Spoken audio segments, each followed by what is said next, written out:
Hola, ¿cómo estás? Gracias por tu compañía, gracias por estar conmigo en este espacio de reflexión bíblica, de pensamientos de la palabra de Dios, donde domingo a domingo, 4 de la tarde, a esta misma hora cada domingo, busco compartirte esos pensamientos extraídos de la hermosa palabra de Dios, la Biblia. La turba enardecida, los ánimos caldeados, los ánimos exaltados. La gente corría de un lado para otro, iban para allá y para acá, se escuchaban gritos, gente apoyando, levantando su mano y celebrando como si fuera un éxito, como si fuera un triunfo. Unos se reían, otros se burlaban, se escuchaban críticas, se escuchaban murmullos, murmuraciones. Algunos en silencio rechazaban lo que estaba ocurriendo.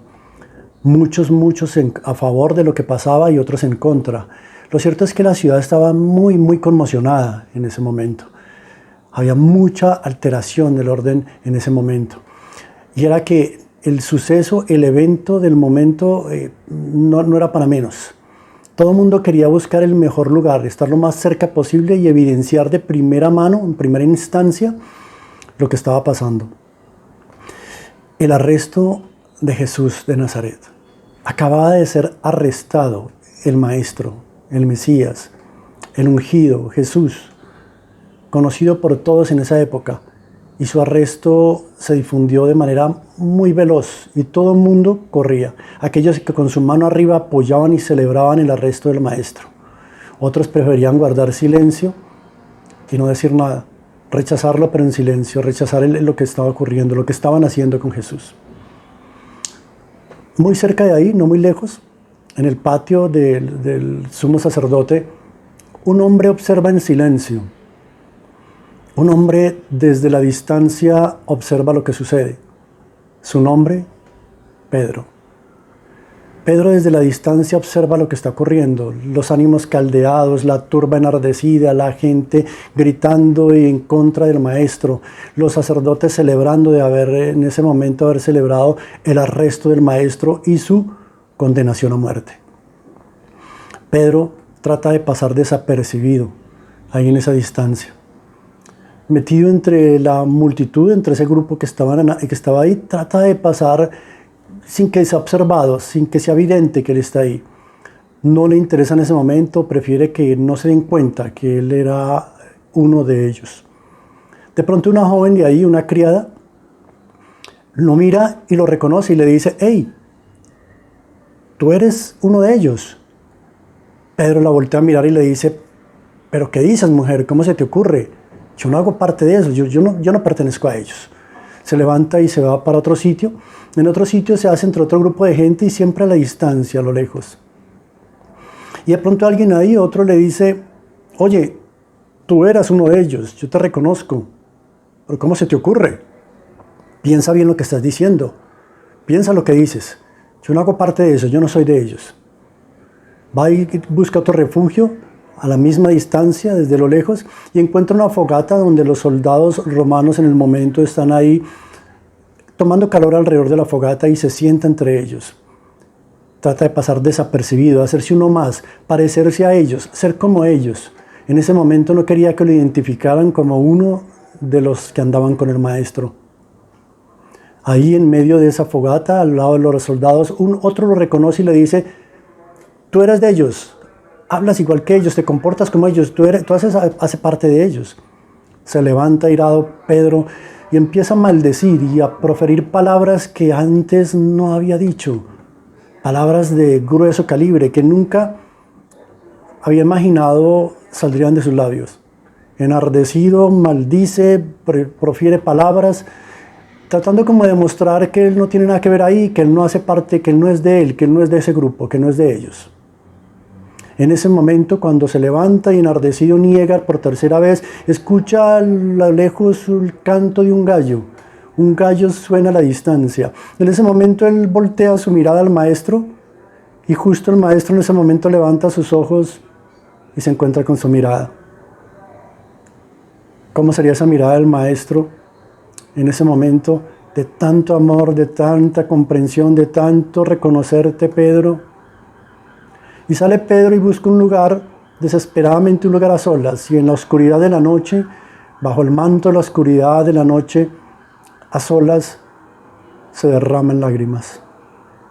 Su corazón se derrite literalmente en lágrimas, no puede parar de llorar, se siente miserable, se siente lo más horrible del mundo, lo más perverso, lo más sucio de este mundo.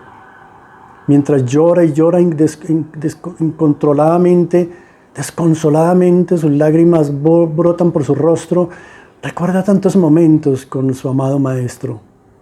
Recuerda aquel momento cuando el maestro lo visitó y fue a su casa y sanó la madre de su esposa, su suegra.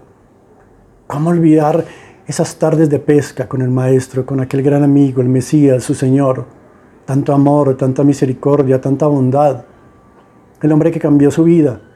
En ese momento empieza a recordar esas tardes de pesca. En ese momento también recuerda cómo su barca fue en muchas ocasiones la tarima en la que el gran maestro se paró y la utilizó como púlpito para predicar.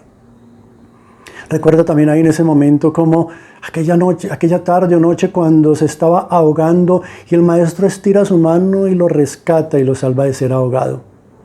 ¿Cuántos momentos? Aquella noche en la cena, cuando comió con el maestro, cuando estuvo dispuesto a dar su vida por él y le dijo, maestro, hasta la muerte iré por ti. Y ahora véalo aquí, deshecho, sintiéndose miserable. ¿Cómo estaba haciendo eso? ¿Cómo pudo haber negado al maestro en el momento más trascendental? ¿Cómo podía haberlo rechazado de manera tan vehemente? ¿Cómo de dónde salió ese Pedro que dijo, no lo conozco? Usted se equivoca, ten cuidado con lo que estás diciendo, yo no hago parte de él, yo no hago parte de esa gente. ¿Qué ocurrió? Puedo imaginarme un Pedro con su mente atormentada, pero lleno de dolor, de tristeza, deshecho, totalmente hundido en el arrepentimiento, en lo mal que se sentía, en lo mísero que se sentía, en lo grande que había fallado, lo pecador que era. No podía soportarlo. Dice la Biblia que lloró amargamente. Y yo creo que ese choque de mirada con el maestro lo derritió profundamente. Deshecho, Pedro, sin poder parar de lágrimas su llanto, se encuentra ahí, arrepentido totalmente de lo pecador que es, de lo horrible que es, de cómo pudo haber llegado tan bajo, cómo pudo haber traicionado al maestro, cómo pudo haberle hecho eso a Jesús, su amado Señor, su amado Salvador. No muy lejos de ahí, en esa misma época, en ese mismo suceso, otro hombre a la distancia lanza unas monedas de plata al piso, las tira al piso, 30 monedas de plata que le habían entregado por haber vendido al maestro, por haberlo entregado. En ese momento reconoce que hizo mal y dice, he hecho mal, ya no quiero estas monedas. Estoy entregando una sangre limpia al justo. Los sacerdotes le responden, no es problema de nosotros. ¿A nosotros qué? Tira esas monedas al piso, su nombre Judas, y sale corriendo desesperado, encuentra un palo, una rama, una enredadera por ahí cerca, como encuentra los medios, inmediatamente sin pensarlo, se lanza con una cuerda en esa enredadera y se ahorca. Y termina con su vida. Pedro, aquel que negó al maestro y que se encuentra ahí derretido en lágrimas, arrepentido y lleno de dolor de ver lo pecador que es, luego de derramar sus lágrimas y lágrimas, recuerda lo que el maestro le dijo la noche anterior. No hace unas horas el maestro le dijo, Pedro, antes que el gallo cante 2 veces, me habrás negado ya 3. No, Señor, hasta la muerte iré por ti. ¿Cómo olvidarlo? Eso lo derretía más en su corazón, como el maestro le había dicho que lo negaría. Y cómo fue que sabiéndolo aún así lo hizo y lo pudo hacer, negar a su amado Salvador. 3 días después de aquel suceso, cuando ya los ánimos estaban calmados, habían logrado la multitud, la turba, lo que quería, lo que esperaba, la condenación y muerte del amado Salvador, de nuestro Señor Jesucristo. 3 días después, el maestro ya resucitado, Pedro se encuentra pescando. Aquel hombre arrepentido, triste, lleno de dolor, con fallas tan terribles como esa, decidió volver a su vida de antes. Aquel que un día dejó las redes por seguir al Maestro, ahora acusado por su pecado, arrepentido, lleno de dolor, de tristeza, no puede creer que tenga perdón lo que hizo. No puede creer que lo que hizo tan horrible pueda ser perdonado. Haber negado a Jesús en el momento más trascendental. No puede creer que eso tenga perdón. No podría tener perdón, pensaba él en su corazón. Y entonces prefirió más bien volver a su tarea antigua, a las redes. Coger otra vez su oficio. Se despojó de la túnica, volvió a la barca y se dedicó a lo que se dedicaba antes. Como aquella persona que dice, lo que yo hice no tiene perdón. No tiene perdón. Y es más, si Dios me perdonara, no creo que me dé otra oportunidad. No creo que vuelva a ser como antes, que vuelva a estar tan cerca, esa confianza, ese amor, esa cercanía. No creo que se vuelva a ser igual.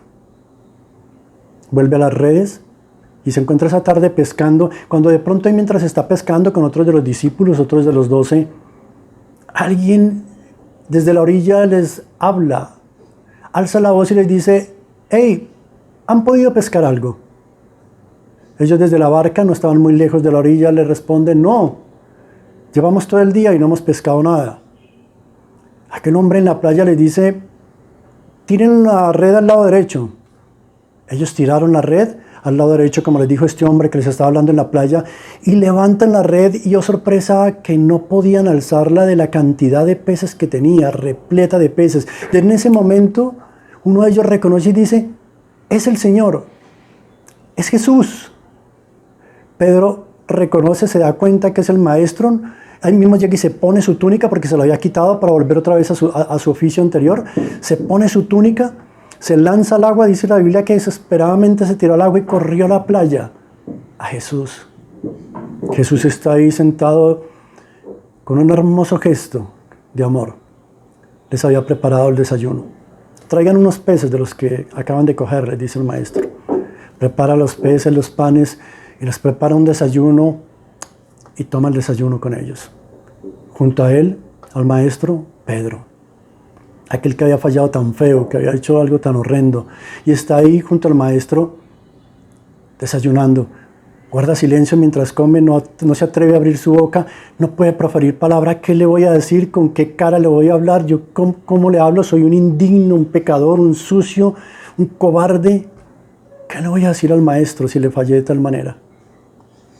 Terminan el desayuno y luego de haber desayunado, Jesús lo mira y le dice, Simón, Pedro, ¿me amas? ¿Me amas más que estos?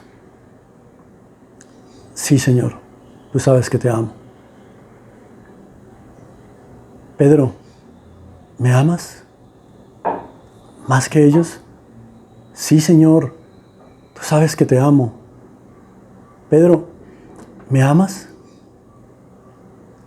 Sintió tristeza en su corazón, sintió dolor que le desgarraba de que por tercera vez el Maestro le preguntara, ¿me amas? Sí, Señor, le dice por tercera vez Pedro, tú lo conoces todo, Señor, tú sabes todo, tú sabes que te amo. Apacienta mis ovejas.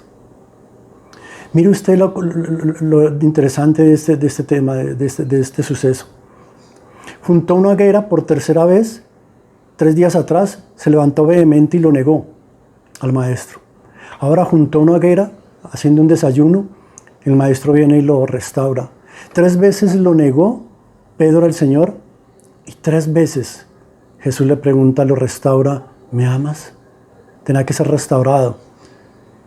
El Señor tenía que volverlo al momento original donde falló y ahí en ese momento restaurar uno a uno cada de esos sucesos que ocurrieron en los que él negó al Maestro. Restaurado Pedro, vino a ser el gran Pedro que todos conocemos. Pedro, aquel hombre que en su primer predicación se convirtieron 3.000 personas, más de 3.000 personas, y en su segunda predicación alrededor de 5.000, relata el libro de los Hechos.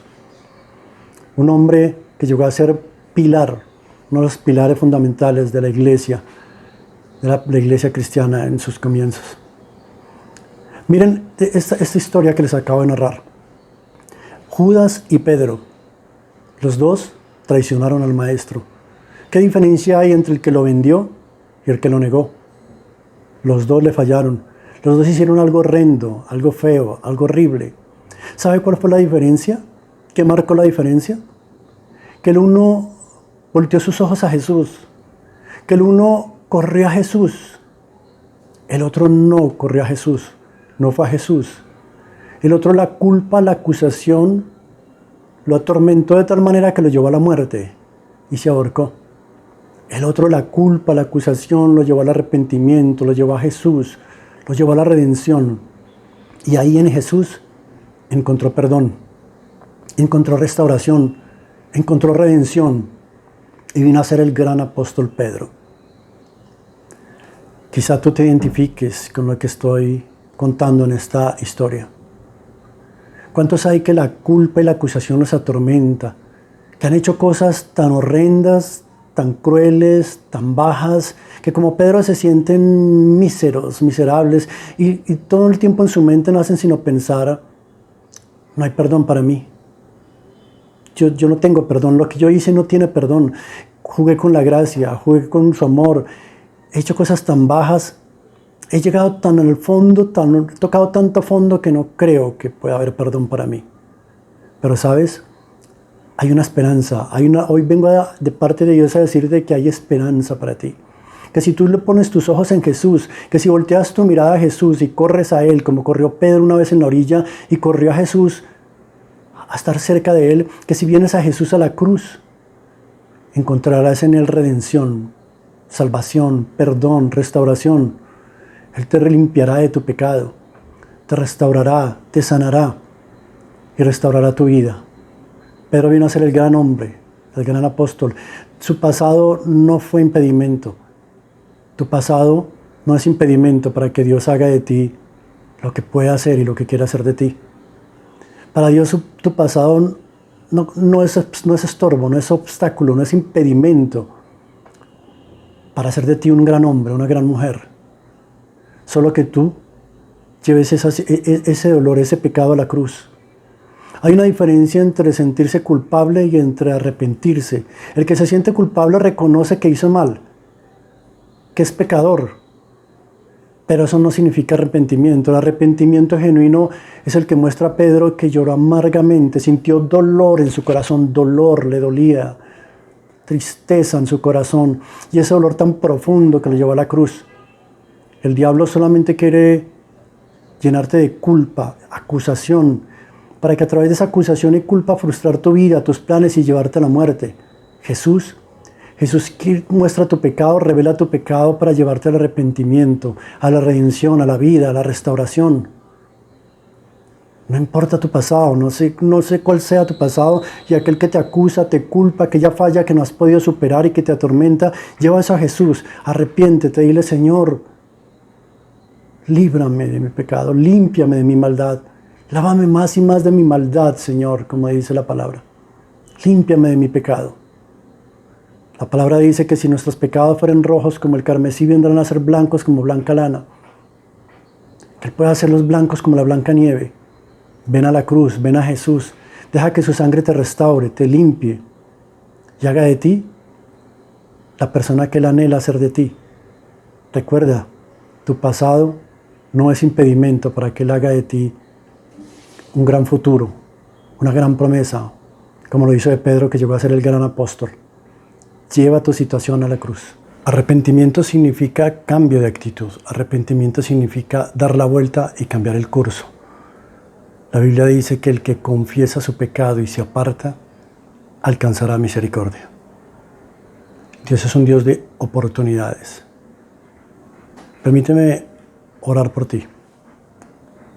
Padre, yo te doy gracias, Señor, por cada persona que está ahí, Señor, a la que tú de alguna manera le has traído a ver este video, Señor, este video. Señor, oro por su vida, oro por ella, oro por él, Señor, que está observando esto, Señor, y que por mucho tiempo se ha sentido acusado, culpable, indigno, y que esa culpabilidad quizás ha sido la causa por la que no se atreve a acercarse a una iglesia, a acercarse a ti, porque siente o teme ser rechazado. Señor, hoy hazle entender que tú no nos rechazas, que tú nos recibes, que tu palabra dice que aunque nos deje padre y madre, con todo tú nos recogerás, que en ti hay redención, que nos esperas con los brazos abiertos, Señor, porque tú siempre recibes al pecador arrepentido, Señor, para restaurarlo, para sanarlo, para darle oportunidad. Que en tu sangre hay redención. Oro por ella, Señor, oro por él, Señor, y que tú traigas a su vida restauración. Que traigas a su vida, Señor, esa sanidad interior, Señor, que necesita. Padre, gracias te doy por cada uno de ellos que de alguna manera los has traído a este espacio, los has hecho llegar a este momento, a este lugar para escuchar esto, Señor. Padre, gracias por tu redención, gracias por tu perdón, gracias por tu misericordia, gracias por darnos tantas oportunidades. Gracias, Señor mío, por echar nuestros pecados a lo profundo del mar, como dice tu palabra, y nunca más acordarte de ellos. Padre, gracias te damos, Señor, por Jesús. Gracias por tu Espíritu Santo, Señor, que nos convence, nos redarguye de pecado, nos convence de pecado, nos redarguye, Señor. Gracias por esta oportunidad que nos da, Señor, de redención en ti. Pido, Señor, y oro porque concedas una semana bendecida, Señor, a cada persona que ve esto. Gracias, Señor, te doy en el nombre de Jesús. Amén. Dios es un Dios de oportunidades. Tú miras la Biblia y la Biblia está llena de seres humanos, personas como tú, como yo, que cometieron errores, que se equivocaron, que en muchos momentos fueron un fraude, un fracaso, pero que siempre tuvieron su mirada en Dios, que siempre fueron a Jesús, fueron a Dios y en Él encontraron restauración, vida, redención. Y son los grandes hombres que encontramos en la Biblia. Dios te bendiga, gracias por estar ahí. Te agradezco, si te gustó, me apoyes con un me gusta o un like, compártelo. Habrá personas que necesitan escuchar esto y que les sea de bendición. Y gracias. Dios les siga bendiciendo. Muchas gracias a todos. Bendiciones.